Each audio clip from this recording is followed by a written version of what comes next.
Mėly be sienų keliautojai, kaip matote, darbuojamės iš pieties, esame Keralos valstijoje, Koši miestelėje.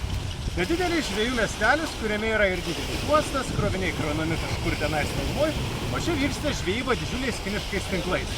Tinklas, kaip matėte, milžiniškas, tačiau žuvelės vienu kartu ištraukia vos kelias.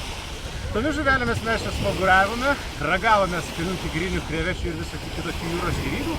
Buvo puikus laikas, bet svarbiausia, tas malonus jaukus pavėsis šitame nedideliu miestelėje, kuris nuo 16 amžiaus priklausė Olandam, Portugalam ir galų gale Britam. Tikrai nuostabi atmosfera, šiek tiek mažiau vargo negu likusioje Indijoje ir puiki vieta atsipalaiduoti. Kviečiame atvykti į Kočį, o mūsų laukia darbas.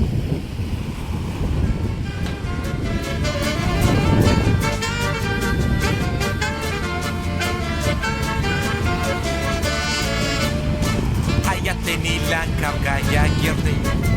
Emin adımlarla yürüyoruz.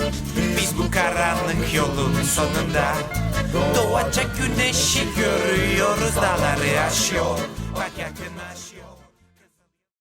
Mėly be sienų bičiuliai, šiandieną pradedame kulinarinę laidą Pilvas be sienų.